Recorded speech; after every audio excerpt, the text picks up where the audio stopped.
বাংলাদেশের মানচিত্রের দিকে একটু গভীরভাবে লক্ষ্য করুন।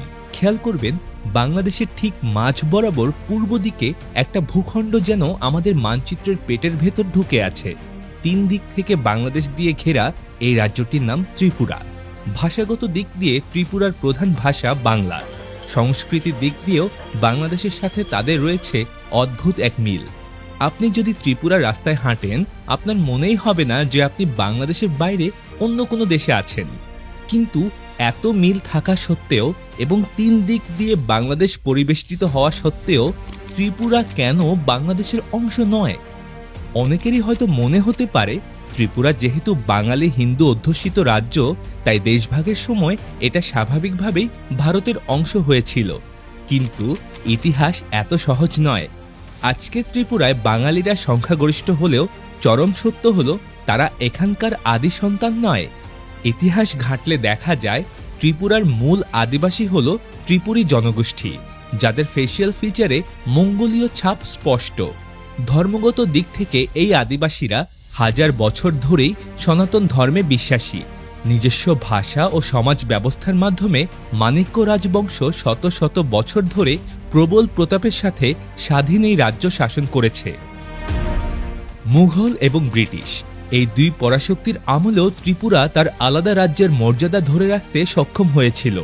মুঘল আমলে বাংলার নবাবরা বারবার ত্রিপুরা আক্রমণের চেষ্টা করলেও ত্রিপুরার মূল পাহাড়ি অঞ্চল কখনোই তাদের বশ্যতা স্বীকার করেনি। রাজারা তখন উপঢৌকন দিয়ে নিজেদের স্বাধীনতা বজায় রেখেছিলেন। ইতিহাসে সবচেয়ে বড় মোড় ঘুরে যায় 1947 সালে। ব্রিটিশরা ভারত ছাড়ার সময় দেশীয় রাজ্যগুলোকে ভারত কিংবা পাকিস্তানে যোগ দেওয়ার সুযোগ দেয়। ভৌগোলিক অবস্থান ও যোগাযোগের কারণে ত্রিপুরার সাথে পূর্ববঙ্গের সম্পর্ক নিবিড় থাকলেও ত্রিপুরা পাকিস্তানে যোগ দেয়নি। এর প্রধান কারণই ছিল ধর্ম ও নেতৃত্ব। দেশভাগের সময় হিন্দু মুসলিম দাঙ্গা চরম আকার ধারণ করলে হিন্দু ধর্মাবলম্বী ত্রিপুরা রাজপরিবার ও আদিবাসীরা মুসলিম সংখ্যাগরিষ্ঠ পাকিস্তানে যোগ দেওয়া নিরাপদ মনে করেননি। তৎকালীন মহারাজা বীর বিক্রম কিশোরের মৃত্যুর পর মহারানী কাঞ্চনপ্রভা দেবী ভারতের সাথে অন্তর্ভুক্তি চুক্তিতে স্বাক্ষর করেন। তাহলে ত্রিপুরায় আজকের এই বাঙালি মেজরিটি কিভাবে তৈরি হলো? এর উত্তর লুকিয়ে আছে 2টি বড় মানবিক বিপর্যয়ের ইতিহাসে: 1947-এর দেশভাগ এবং 1971 সালের মুক্তিযুদ্ধ। 1947 সালে দেশভাগের সময় পূর্ব পাকিস্তান থেকে লাখ লাখ হিন্দু প্রাণ ভয়ে ত্রিপুরায় আশ্রয় নেয়।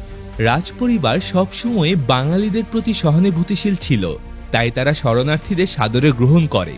এরপর আসে 1971 সালের মুক্তিযুদ্ধ। পাক বাহিনীর বর্বরোচিত হামলার মুখে বিশাল সংখ্যক বাংলাদেশি ত্রিপুরায় আশ্রয় নেয়। সে সময় ত্রিপুরার নিজস্ব জনসংখ্যা ছিল 15 লক্ষের কাছাকাছি, আর তারা প্রায় সমপরিমাণ শরণার্থীকেই জায়গা দিয়েছিল।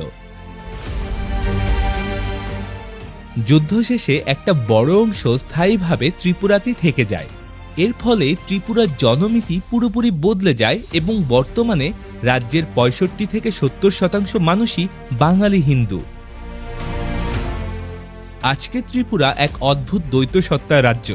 সমতলে বাঙালিরা সংখ্যাগরিষ্ঠ, রাজনীতি ও অর্থনীতিতে তাদের আধিপত্য স্পষ্ট, কিন্তু তাই বলে ত্রিপুরী আদিবাসীরা তাদের প্রভাব হারায়নি। ত্রিপুরার পাহাড়ি অঞ্চলগুলোতে আজও আদিবাসীরাই মেজরিটি। রাজ্যের মোট আয়তনের প্রায় 68% এলাকা নিয়ে গঠিত TTAADC-তে আদিবাসীদের নিজস্ব স্বায়ত্তশাসন রয়েছে।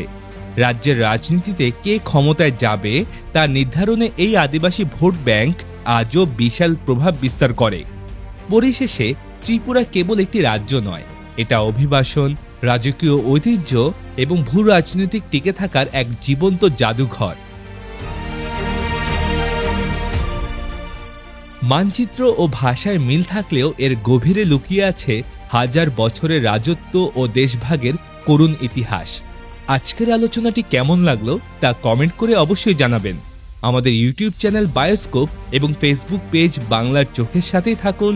আল্লাহ হাফেজ।